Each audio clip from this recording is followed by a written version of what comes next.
And that's because Hey, what's going on, brother? it's good, boss.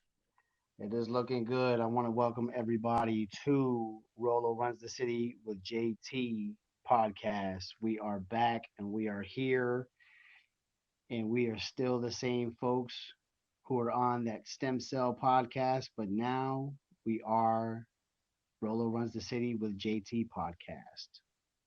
A lot has changed. Many things are still the same. All in all, Rolo C and JT are here. How you doing this evening, brother? Yo, it's blessed to be alive through all the shit going on here. And Absolutely. yeah, just happy living a day to do what I like to do instead of what I have to do. And hey man, just here with my brother. Absolutely, brother. Same here, man. With all this madness that's going on now with this COVID-19, man, it's not a joke. You know what I'm saying? So everybody make sure that you guys are doing what you're supposed to do. Uh, Implement that social distancing practices with 6 feet apart from one another. Make sure 20 seconds or longer washing your hands, and do not be in groups of 10 people or more, man. We want this thing to die out.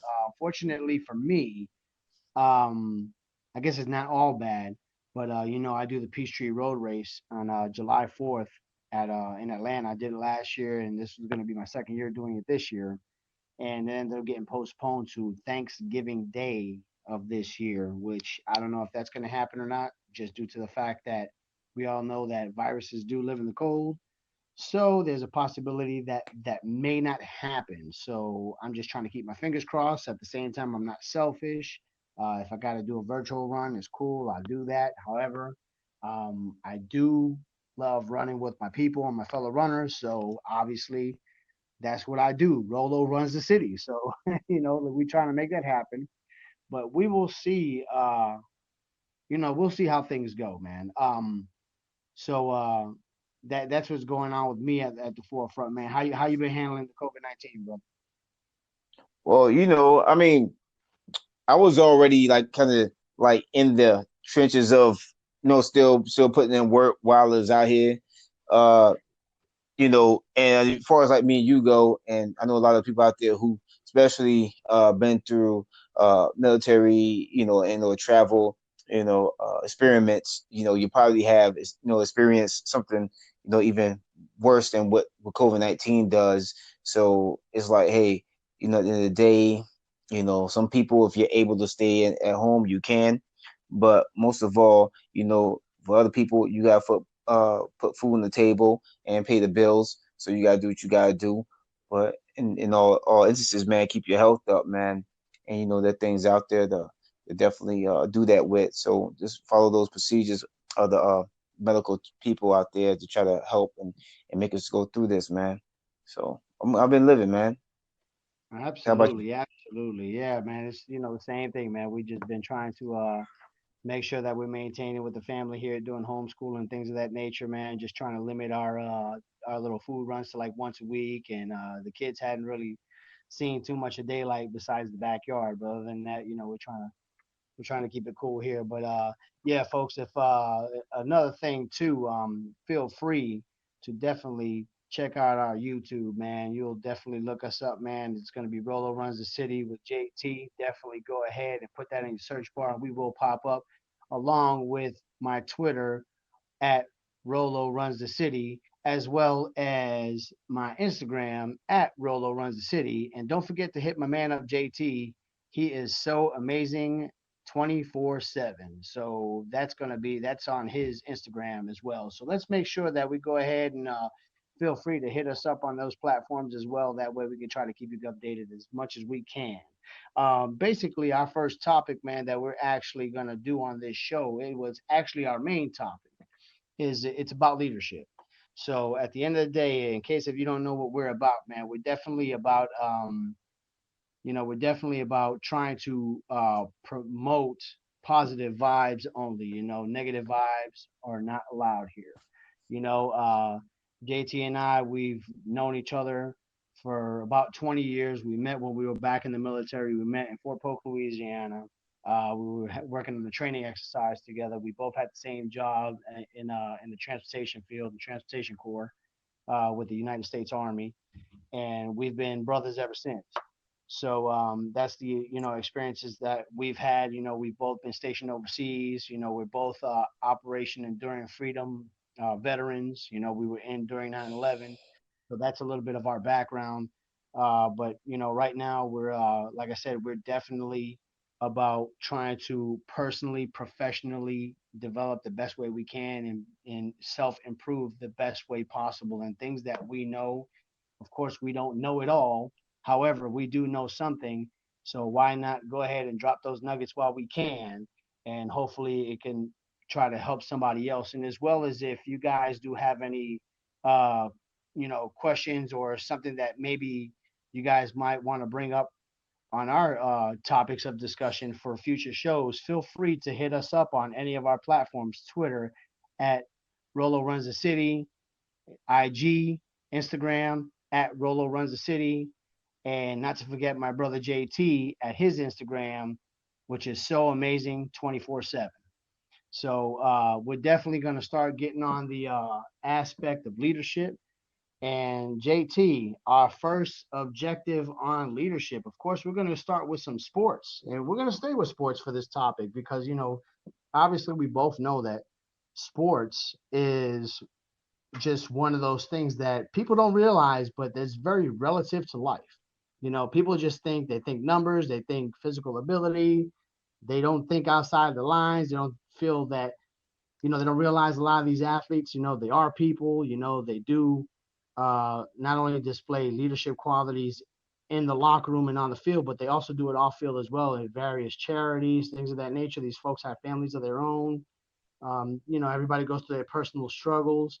Don't feel bad if you're just the average Joe and you're taking out payday loans, just try to make it. I mean, these are things that happen, but athletes actually go through the same thing, believe it or not. So, like I said, we're all people at the end of the day, and what we try to do is we try to emphasize on great qualities that people display, and what better way to start and kick off our show with some leadership that's not only implemented in sports, but it's actually can be implemented in life.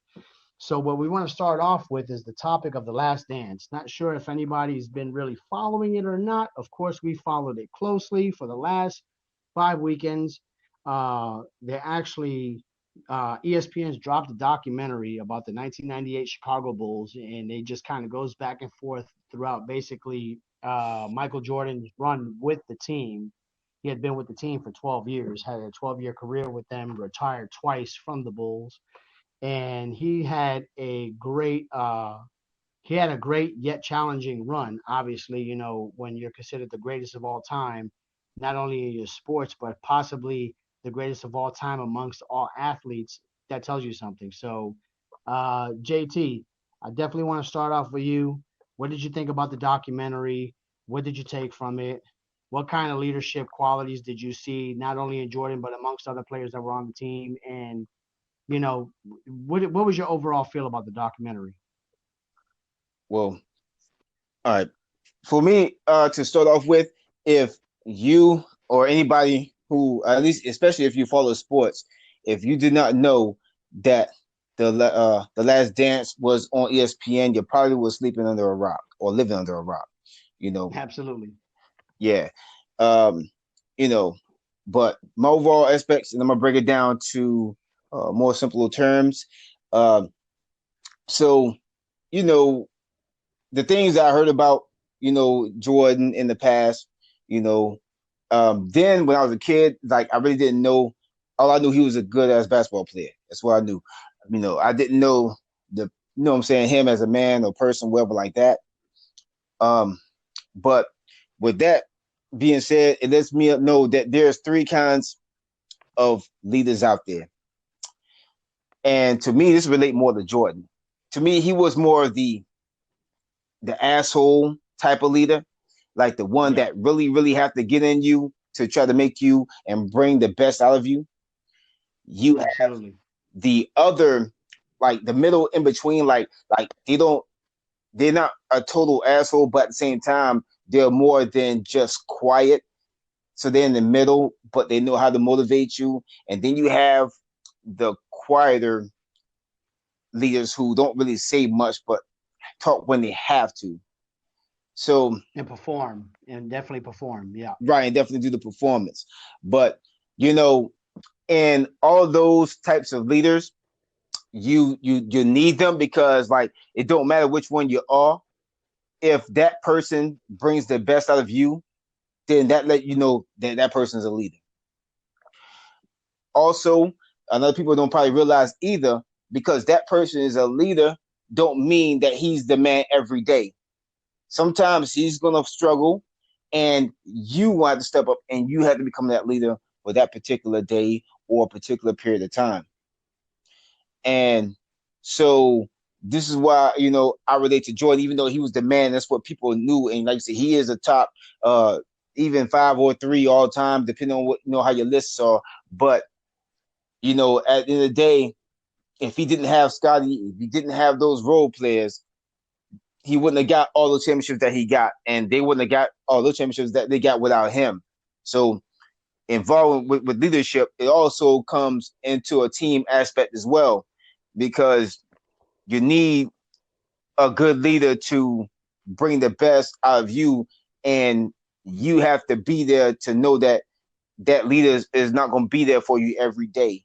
And bringing the best out of you only helps you to have his or her back for that particular day, that particular moment, or that particular period of time. So it was a really, really, really interesting documentary, and I really got to see the real side of Michael Jordan on the court. Undeniably, one of the best leaders out there. How you feel about that, bro? Absolutely, I agree with you, man. There are three types of leaders, man. There's definitely that leadership aspect that we're talking about. How, it's not a cookie cutter approach. So like you hit the nail on the head with Jordan just being a complete jerk, right? But he brought the best out of you. That was just his way of pushing you. So then you want to talk about that moderate type of leader in reference to, just kind of being vocally when needed, but still performing. And I look at like Tom Brady in that aspect, where everybody knows he's a good guy, but he knows how to turn it on. And when he turns it on, you know, he's there to lift everybody to that next level. So I'm pretty sure he's got a little jerk in him as well, but it's just not as consistent and as often. Yeah, I'll put it that way. Not so much not consistent, but not as often as Jordan would be. Like when the guy's upset, man, we got to perform. And then you got a leader like for instance, Kawhi Leonard, exactly what you're talking about. That's more of an introvert, but however, he really speaks when he needs to like actually put something out. But his game speaks for itself. So it's more of a performance aspect to where it's like, man, Kawhi's putting it out there. He's putting it all on the line. So we need to make sure that we step up our game. So all these leadership qualities are actually needed. And to be quite honest with you, whoever these leaders may be, I'm pretty sure, like I said, they identify what type of leader that they are, and that's just their leadership style, and people can sense that around them. So I believe you and I were talking the other day about, like for instance, with Kyrie Irving. Just because you're the best player on the team in reference to performance does not necessarily make you a leader. Okay, Kyrie Irving, when he played with Boston last year, I mean, it was a total dumpster fire. Okay, yeah, granted, he was the best player on the team, but he was not a leader. And you think about the year before when he first got traded to Boston, right away everybody's like, "Oh yeah, we got a great player," but he just absolutely was not a leader. And then the guy that he would look to, which he played with in Cleveland, LeBron James, which is a leader, okay, he didn't have that in Boston. So he had to be the guy. And when he got injured that year and he was out and everybody was performing the way they need to perform, it's because that team alone just kind of just took leadership qualities from the three examples that I just provided, the ones that you mentioned in the beginning of this last dance talk, and everybody kind of resembled those qualities and everybody was pretty much on the same page. So it's kind of like it's crazy. You would never think that you can have several leaders and actually unite as one. But hey, it's no different than the cartoon Voltron that we used to watch as kids. You know, different parts get put together to make this one huge machine. So I think that's also a good implementation too. Is if you don't have a guy that's in the forefront with the rah rah and the screaming, it's not to panic. You'll have different people that are a part of an organization, a team, or whatever entity you're operating in, and it can actually, be beneficial as well when you have several people that can actually lead on that platform. And I think the greatest teams and the greatest organizations, whatever entity it may be, is that your team is so strong and your team represents so well, because you always heard the old adage of you're only strong as your weakest link. Well, what if you don't have a weakest link? Now it comes to a point where I'll never forget. I was watching the movie, I believe it was Escape Plan with Sylvester Stallone.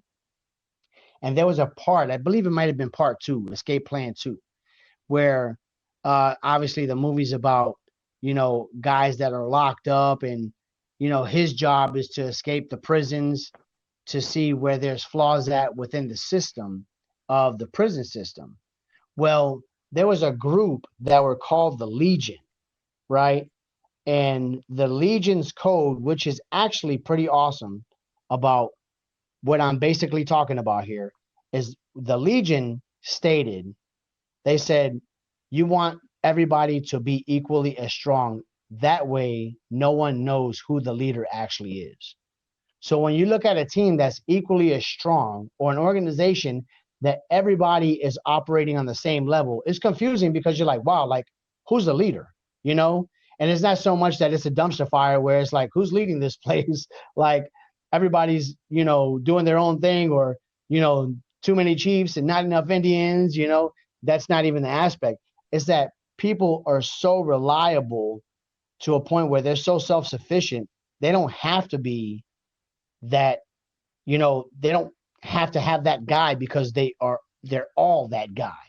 So I think, I'll be quite honest with you, like with The Last Dance, I definitely loved it because, yeah, granted, we all know who the leader was due to reputation, right? But if you grab something from The Last Dance, they look like that group that I was talking about in the movie Escape Plan 2 with Sylvester Stallone. They look like the Legion, because you just never knew at one point, like, man, who's really the leader? Because if you want to look at it in the aspect of Scottie Pippen, when he got hurt, that was a big blow. When he had gotten hurt in the finals against the Utah Jazz. And they were like, man, we still need him out here, even if he's going to be a decoy, because they're still considering him as an equal threat as Michael Jordan when it comes to scoring. Then, of course, you had Jordan. He was trying to shoulder the load because, of course, that's their leader. And then you think about Dennis Rodman as well. Dennis Rodman was nowhere near the scorer that those other two guys were, but he was a ferocious rebounder, And not only that, he was able to play mind games and get into under guys' skin, pretty much the competition, because of the fact that, that was what he brought to the table. So everybody brought a certain aspect to what they could contribute to build a championship organization. And this is why we talk about, how sports can be so relative to life, because that can happen in any corporation. That can happen in a boardroom, wherever, for any Fortune 500 company, any company that's thriving, the 1%, even though, the 1% seems to be very small, it's actually not. You have a lot of high achievers that are operating on the same level, within the same company. So that's how, a lot of teams, a lot of organizations, they're able to thrive, because everybody wants to do what they can to be that leader, and they want to have that leadership quality. And leadership is not about getting all the attention, like, hey, look at me, I'm the leader, I'm not, I'm big and I'm bad. No, it has nothing to do with that. It's actually a very selfless act.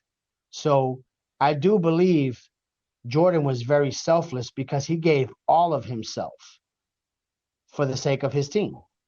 He didn't let his team down, and Scottie Pippen, at some point, he looked like he was being very selfish, because he was having a dispute, if you recall, with Jerry Reinsdorf. I mean, not Jerry Reinsdorf, with Jerry Krause, the GM, because of he felt like he was undervalued and getting underpaid.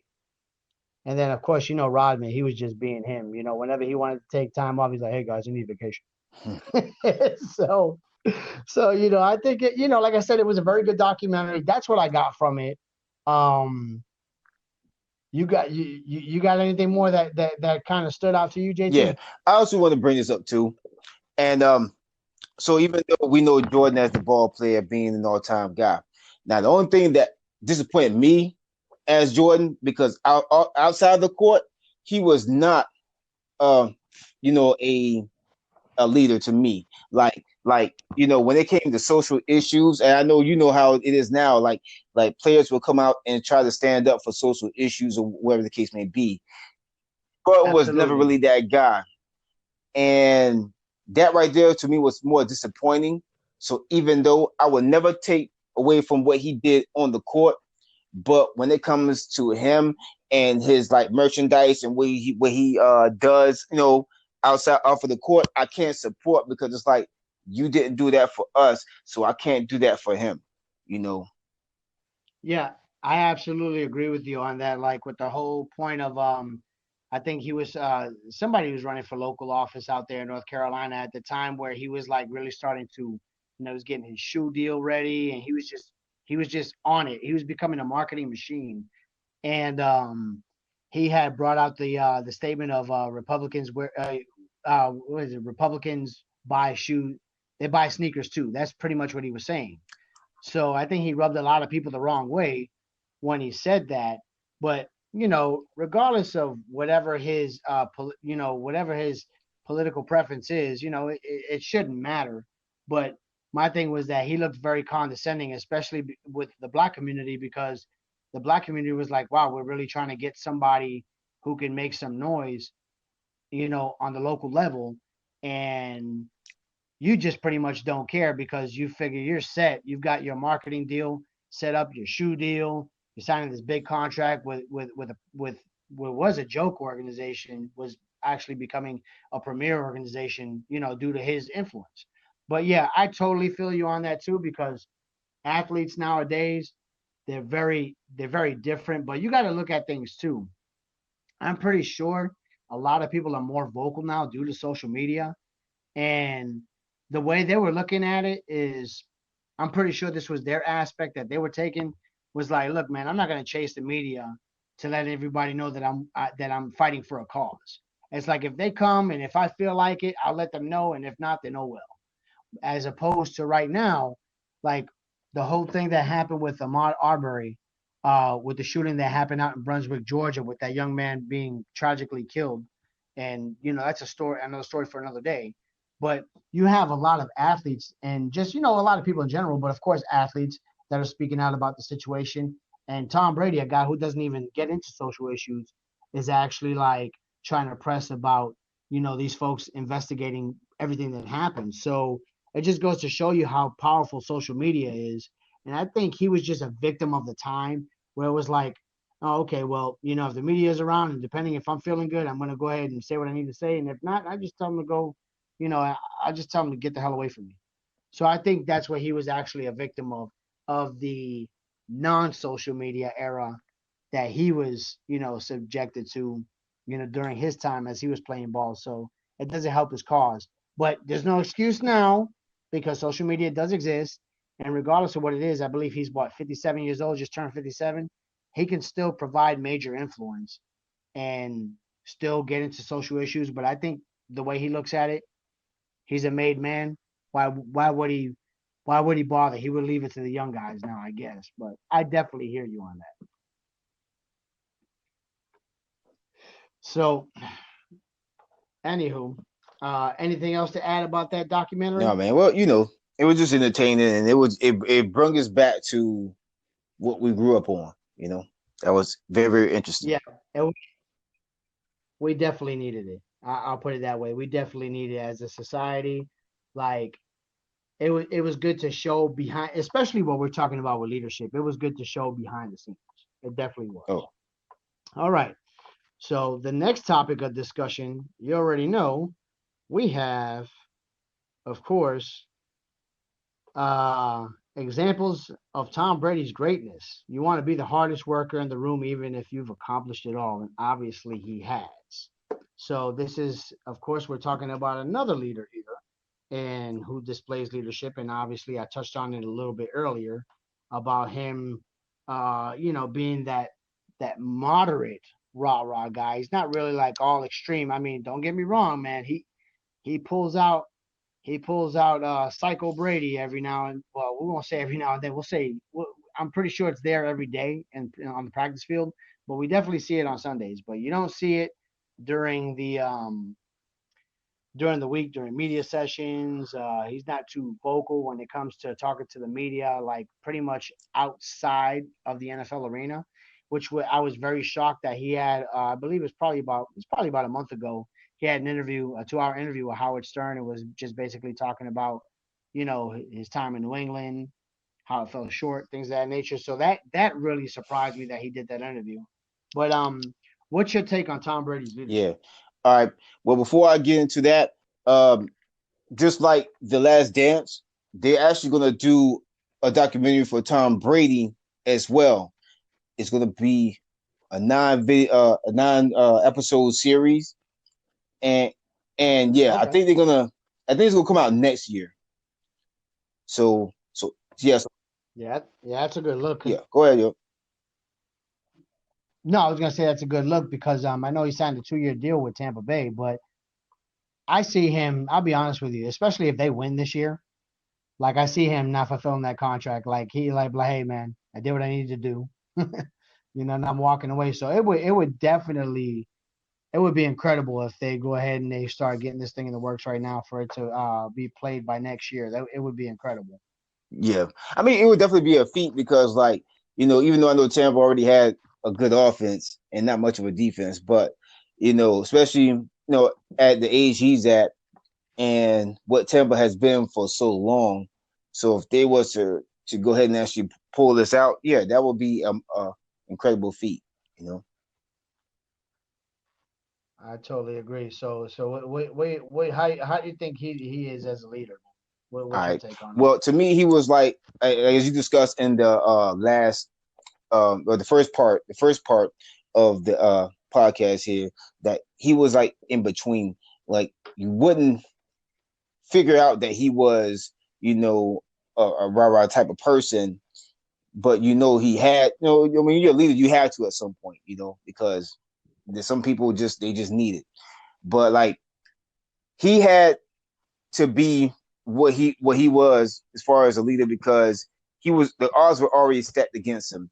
He was a guy who was in the sixth round, a person who no one even knew of prior to winning the Super Bowl that they won in '01.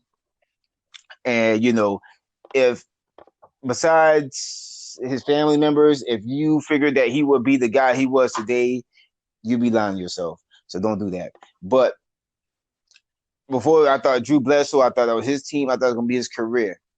And the thing with Brady was he's a guy that he wanted to prove that no matter where you got drafted at, you can show them that hey, you belong here. You belong in the league. You belong on the field, and that you should be respected for being a hard worker. And he goes from just about almost running a table in the season to like making the miraculous and the most impossible comeback in Super Bowl history. So he shows you different ways of being a leader. And another thing, I respect him for being a leader as well, because he never really had a marquee receiver. And if he ever did have a marquee receiver, they were not in their prime. But he was a guy who actually made receivers who they were, because the average quarterback or even a good quarterback could not do what Brady did. So that alone lets me know like he was definitely a different leader in his time. And I'm sure maybe sometime down the line in the near future or maybe in later future that somebody will come and have a story like his. But for now, he's definitely a GOAT. He could be a GOAT definitely in the NFL for sure. And he might could be a GOAT in any sport. But that's the joy I got out of watching him in New England. Uh, like I know a lot of people probably don't like him as much now because of the fact that he was winning so much, and some people like him because of the fact of how much they were winning. But wherever you was on the on side of Brady, you could not deny his work ethic. Yeah, man, I definitely agree with you. And the reason why I say that is because, I mean, you got to think about the type of leader that he was. I mean, you mentioned him getting drafted in the sixth round back in 2000. So, I mean, you have to really think about that, right? So that's a humbling experience all on its own. Like, I remember looking and just watching his game in college, and I said, you know what? He's like, there's just something about him. Like, he doesn't have the cannon arm, like, he can't scramble, but he has this intangible, man. There's just this will to win, man. Like, no matter what, like, he gives you this aura, this feeling like we're gonna pull through this and we're gonna make it happen. And that was what I got from him when he was in college. And for him to, go almost undrafted, to be quite honest with you, because he didn't expect his name to get called after, round after round, he kept getting passed by, right? We can't say, oh, the Patriots knew what they were getting with Tom Brady. That's the reason why they drafted him. I mean, come on, think about it. They passed on him 5 times. He wouldn't have never got drafted in the damn sixth round if they would understand what he brought to the table in the first place. So it's definitely a very humbling experience for him, and that's probably why he's just relatable from the top guy. Well, of course he's the top guy, but from the number two guy on the team all the way to number 53 and the practice squad guys, because he knows what it is to be that bottom guy.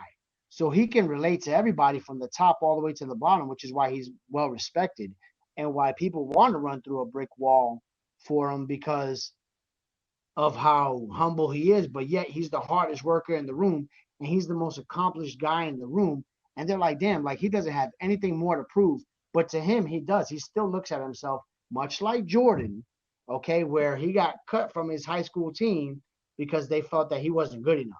And he carried that through a 15-year career. And it's the same thing with Brady. He's got that chip on his shoulder still at the age of 43 of I was drafted in the sixth round. They don't believe. They don't believe in me. Like you think he doesn't have a chip on his shoulder right now that he's like, yeah, they think I'm gonna fail without Belichick. Like that guy's got a fire like no other. And a lot of that, like I said, it has to do with, your journey and where your journey comes from. And and if you start thinking about your journey, you start looking back at what's happened to you throughout your journey. That gives you fuel and fire to like keep going more. You know what I'm saying? So I definitely like, and he's had the biggest comeback in Super Bowl, not only Super Bowl playoff history and Super Bowl history. So of course that makes him the GOAT, and it just lets you know the type of guy that he is. It's not always about building the biggest house. Sometimes you just got to lay down that foundation. Sometimes you got to go brick by brick. Next thing you know, you look up and you're like, damn, I built a house. So I think that's the way it was when, that Super Bowl against Atlanta. He was just chipping away, chipping away, chipping away, chipping away. And then next thing you know, we got a victory. But you can't do that if not only do you not lead the men that are behind you, but they got to believe in that lead. You know what I'm saying? So I definitely liked his leadership style. I definitely appreciated what he brings to the table.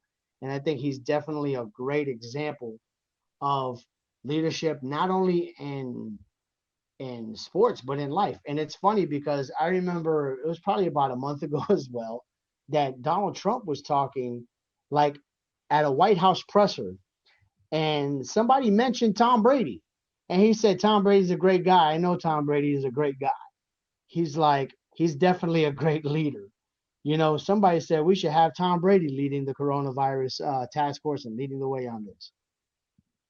And it's funny because they're mentioning that because right away, as soon as he chose Tampa as his destination where he's going to be playing football next, everybody's got them projected to go to the Super Bowl. It's not because he's young, flashy, can run, has a cannon arm. Like he's a mixture of Aaron Rodgers and Patrick Mahomes and one. No, it's because of the leadership quality that he brings to the table. So that's why I love this topic. But that's exactly what it's about. So I definitely do appreciate his game, man.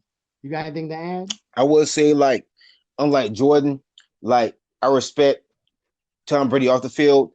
Um, I mean, I'm sure he probably does some things. I know. I mean, for the community, possibly. But I know he. I mean, as far as like legal issues, you don't hear anything about him. You know what I'm saying? Out of all the years he's been in the league, so I definitely respect him on that.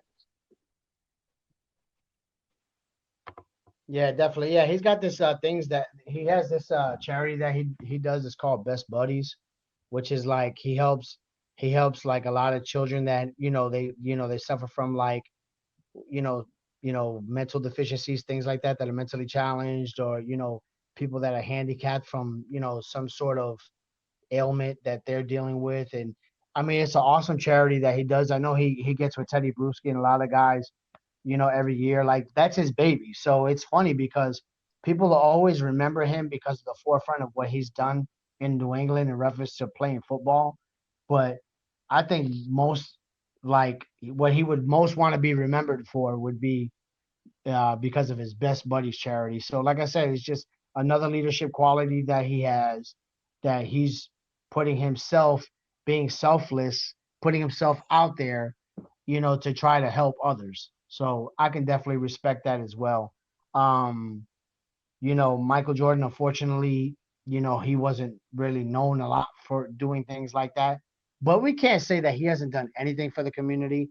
I know he's donated, a million, $2 million. He's donated a couple $1 million, in the efforts to try to get to the bottom of, you know, the police shootings, things of that nature, things that are happening, with the African American community. So, we can't totally knock him, but of course, comparing him and Brady on that aspect, it's just no comparison. So I definitely get that, man. All right. Moving along, sir. Moving along, sir. So uh we can't forget about those G men. We're gonna talk about those G men right now. And it's a topic that is it is near and dear to my heart, and it's not in a good way. And every time we talk about it, I feel like I'm getting kicked in the nuts. I'll be quite honest with you. However, the topic for today is leadership, man. So we got to mention this. Okay. So of course, my thing is you can never underestimate the competition. So of course we're going to talk about the 2008 Super Bowl champion New York Giants. Okay.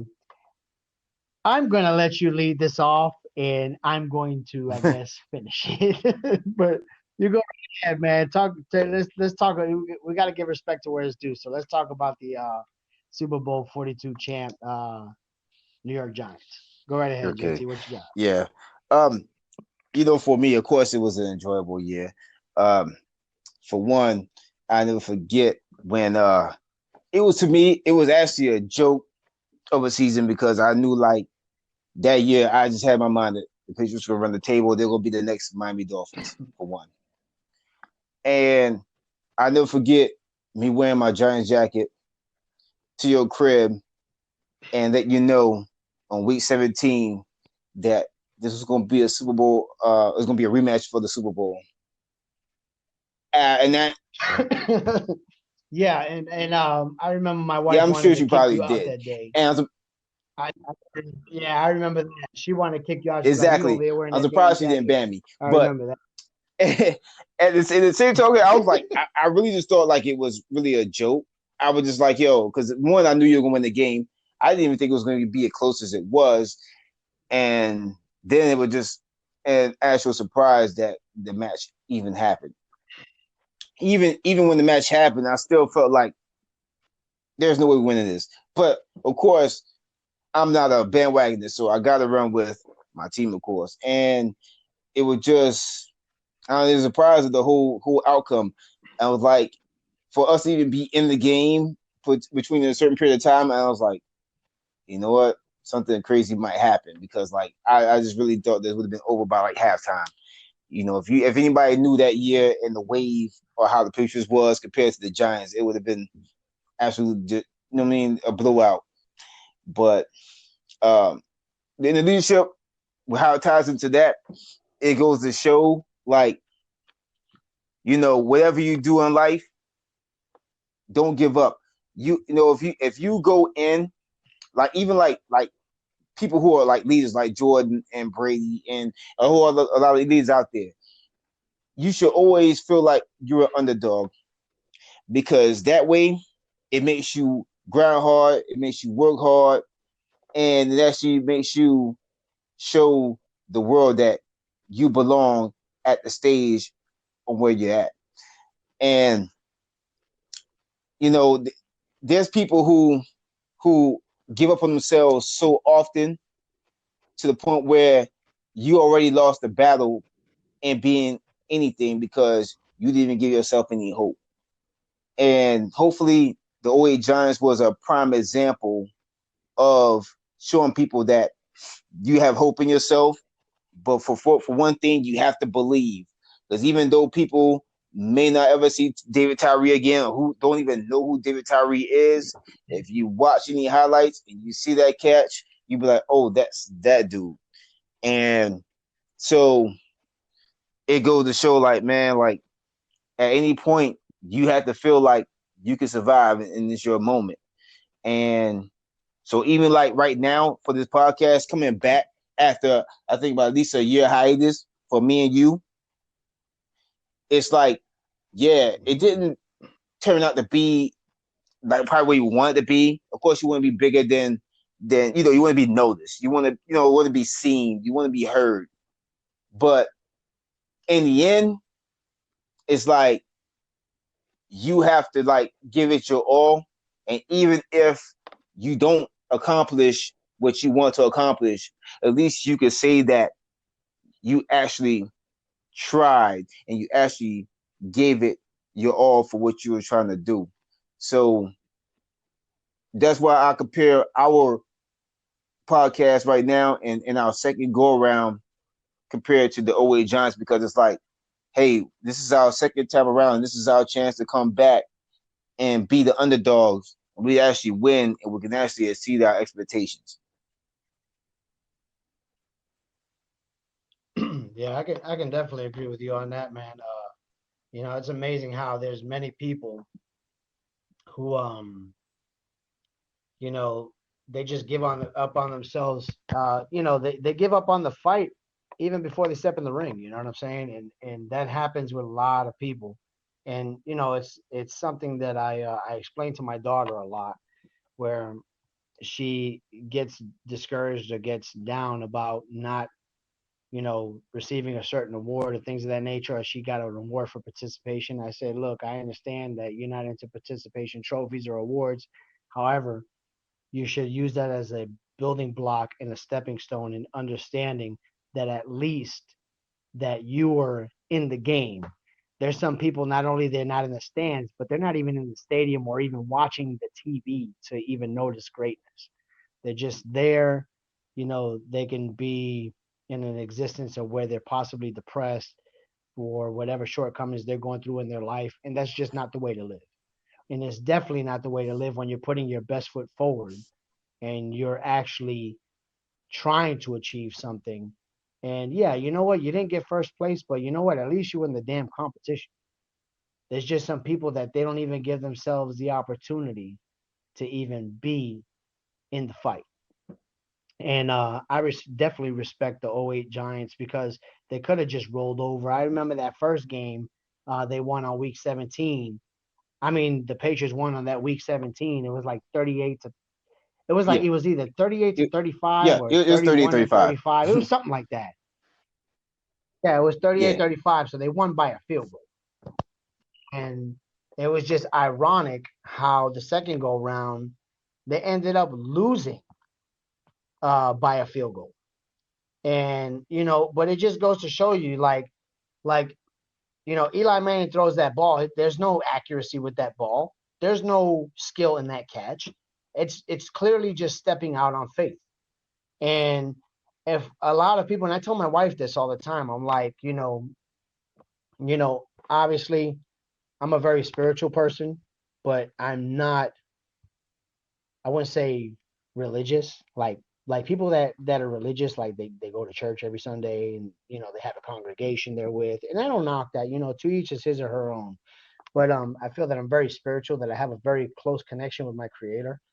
And sometimes my wife looks at me like I'm a genie or a psychic or something. Like I speak and I say stuff and it happens.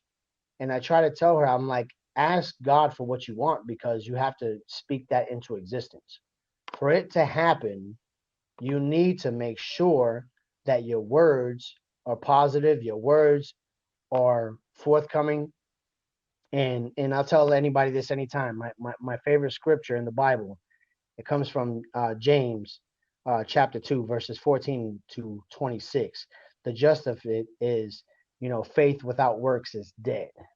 So basically, what that those verses are telling you is you can have faith all you want, but you have to be able and be willing to put the work in for those faith and actions to come to fruition. If there's something that you really want, you have to put the work in. And a great example of that was that Super Bowl. And I may not like the outcome of that Super Bowl because of everything that was on the line. I love the message behind it. So, and I always give a kudos to the OA Giants for that. So, I'm not trying to break down a sermon here or anything like that, but I truly do believe in that process and just respecting what was going on. Like you really have to step out on faith. And you always know the old story of David and Goliath, how he took him out with the slingshot because it didn't look like David had no chance. And it didn't look like the Giants had a chance. And they took was the Patriots. So you could definitely respect that. But there was a lot of leadership that in those practices and in that faith. I can recall seeing Strahan on the sideline saying, "We're about to win this. We're going to end up winning this 17-14." I was like, "No way." Sure enough, spoke it into existence, showed that leadership quality, say, "Hey, we're not going to give up." And that's exactly what he did. So I can greatly appreciate that. I appreciate having to my team, but for the sake of what we respect in leadership, man, that's what you want to see, regardless of who it is. So, you know me, man. I love my team. I'm a fan, but I'm not a homer. I can be realistic about it. And like I said, it feels like a good kick in the nuts, but you can definitely respect what them guys accomplished that day. So that's definitely it for me.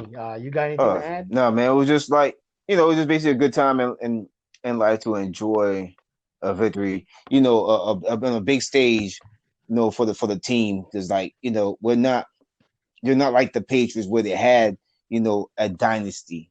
So it was like, hey, you get it in when you can get Yeah. it. So And yeah, and everybody's entitled to their moment, man. And they can have their moment every day. It's just about, I always believe in my three pillars, man. Is just it is discipline, you know, consistency. Of course, that ties into being disciplined, and of course, execution. You definitely want to make sure you're executing every day.